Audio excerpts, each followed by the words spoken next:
So I'm having a bit of a nightmare week this week. My radiator's decided to explode or leak or something.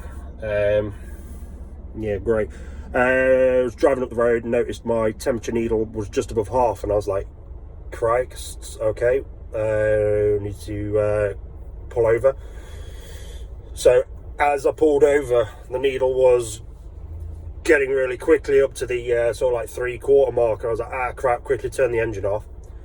Anyway, pops the bonnet, and lo and behold, I've got a leak from down where the radiator is. Been an absolute nightmare trying to find a radiator. I need one before Christmas, because otherwise you're not going to get one till after Christmas. Tried Danny at Dino Days, my first point of call, and nothing in stock, no Jap speed, no Tegwa. I went to Kaizen, tried Kaizen, he also had nothing in. Messaged Johnny at Tegwa. He was told me there's a big waiting list for radiators well into January, with a lot of them already sort of like booked, if you like, already booked out. So as soon as they're coming in, they're going straight out.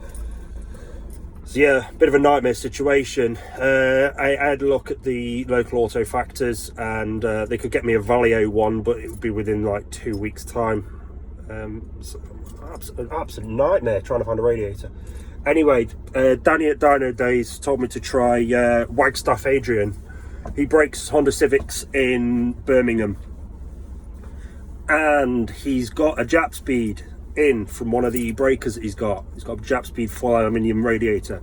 So I'm now en route to Birmingham to go meet this guy and fetch this radiator. So fantastic, thanks for the reference, Danny, and Adrian, I shall see you shortly to get this rad. Got the article, get the ancillaries and the hoses swapped over, and we'll get it on. So going off Type R tweaks video, got to get the top cowling off. So once that top cowling's off, there's 2 clips, one either side of the grill, 2 bolts are out. I've noticed a bit of rust on this, so I'm going to get a bit of rust prevention while I'm in here as well, once the radiator's off. So these are just push in, pull off, and the whole grill comes off. So that's the grill off. Right, you've got a couple of bolts either side, and this bracket on either side that releases and allows you to pull the radiator up once the hoses are disconnected. So with the top bar disconnected and the 2 supports that support the air conditioning condenser and the radiator, it exposes the top of the rad after it's been disconnected. We've obviously disconnected the 2 plugs here.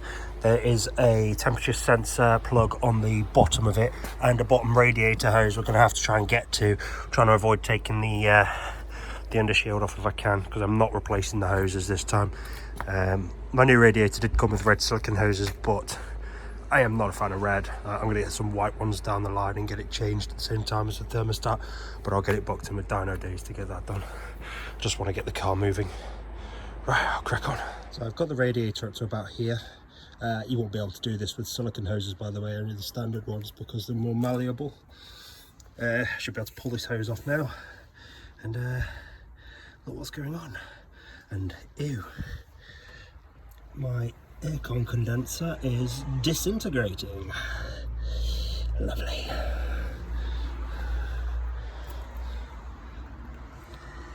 I'll have to get one of those down the line, but it works, so not today. So upon getting the old radiator out, looks fine. Looks fine. I can't see any damage to the core or anything, but I think it's potentially leaking where these plastic intakes are.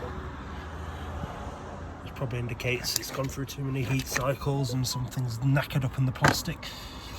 I've tried to pressurise it with a hose pipe and I can't simulate a leak, so fingers crossed a new rad sorts it.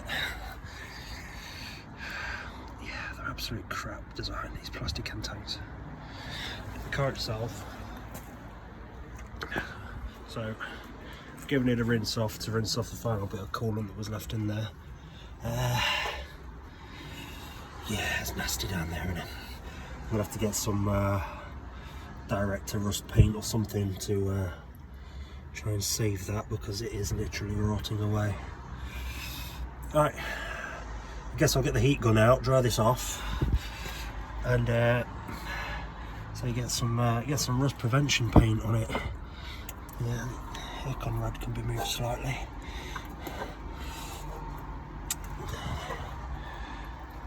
Yeah, that's what I'll do. So what we've got now, excuse the noise, is a hot air gun. I'm just going to use it to dry this off, just so I can get some paint on it. Obviously taking care not to point it near anything plastic. So I'll give it a quick wash in, just to basically evaporate all this water. Shouldn't take long at all.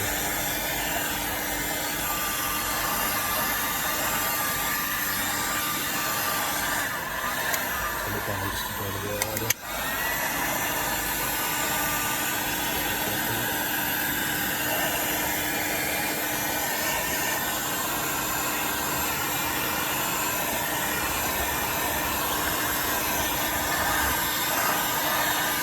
Taking care around all of the aircon lines and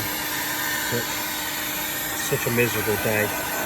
It's going to absolutely slosh it down, so I want to try to get this done.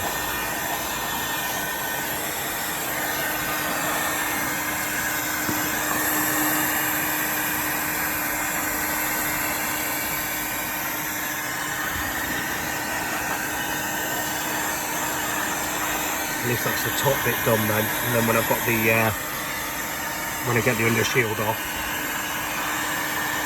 I can do it underneath, give it a bit more life.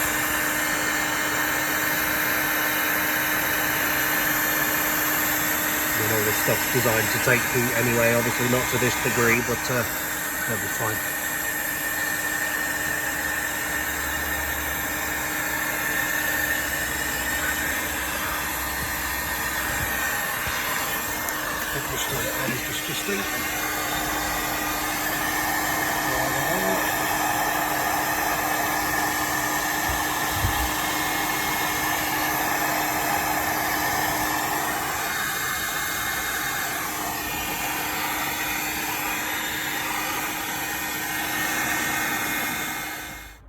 Nice and dry now.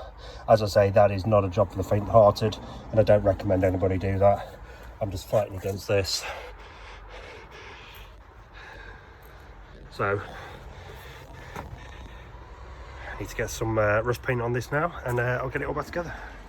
So that's the front crash bar, the bits that sit under the slam panel, and the bottom crash bar, all painted. I mean, it's not pretty by any stretch of the imagination, but this is not visible. It's just one of those bits that collects water and will probably fail in the next sort of maybe half decade. So it's one of those little preventative maintenance tips that will be great. Also done all down the sides, so it's all the bits that the water collects. Yeah, that'll do. I'll probably do the same underneath one day when I get the panels off. And then I've given the two top brackets that hold the condenser and the radiator in place onto the slam panel, gave them a quick tickling over as well with some anti-rust paint. So I mean, they don't look pretty, but so they're going to be covered up. Another future maintenance issue resolved. So here's a side-by-side comparison of my second-hand alloy radiator and my Fubard one. As you can see, there's more surface area on the big one. Alloy end tanks always help. So these crappy plastic things. As for thickness, it's definitely thicker.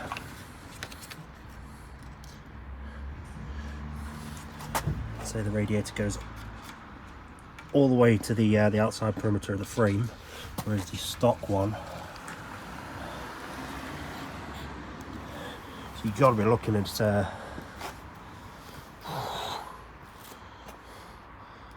twice, if not more, surface area there on the radiator. So yeah, pretty cool. Shouldn't have any issues with radiator cooling. Can I get this one? Now it's a case of literally watching paint dry. Hoping the rain stays away. Fingers crossed. Fingers crossed. I'm gonna get this done today. Now I finished fannying around out there, waiting for that paint to dry. Just want to shout out to Cox, who supplied me this within less than 24 hours. Absolutely fantastic company. Genuine coolant, 20 quid. You can't buy it cheaper anywhere else. Fantastic. So a little update on how this is going. Oh, that was a wrestle. It being that little bit thicker makes it that little bit harder to go back in. And what a pig. But it's located. Bottom hose is on, which was the issue here, being as I'm doing it all from the top. But it's all on. Bottom hose is on. The temp sensor or fan switch or whatever it is at the bottom is in. I've literally just got this expansion bottle located, got to bolt it up now.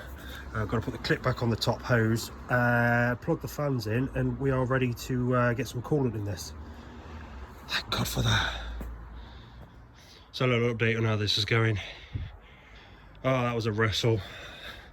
It being that little bit thicker makes it that little bit harder to go back in.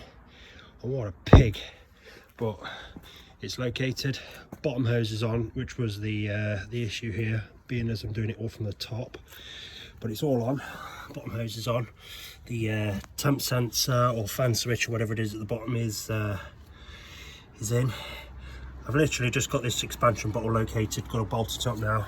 I've got to put the clip back on the top hose, plug the fans in, and we are ready to get some coolant in this. Thank God for that. I do not recommend anybody does this like this from the top. Well, coolant's in, it's running.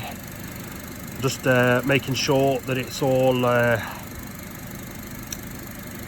well, both fans kick in and we've done a full heat cycle before I decide to rebuild this top end. So no fans yet. We've got a bit of steam coming off the old rad as it's heating up. We've got no leaks, luckily. So we'll keep bearing with it. We'll check the fluid again in a minute and we'll go from there. So we've got hot air coming through from inside. We've got both high and low speed fans kicked in. That'll do for me. I'll switch this off now, let it cool down, recheck the coolant before it goes out. So we're about done. Just waiting for it to cool down now to recheck it, but what a fucking job that was. Anybody tells you that's easy, lying. Absolutely everywhere. But still, it's running again. Thanks to everybody for your help. Thanks Wagstaff Adrian for supplying the radiator. Thanks Danny for putting me onto him. And yeah, thanks Type R Tweaks for the video on how you did it, mate. Should have definitely followed that a little bit closer.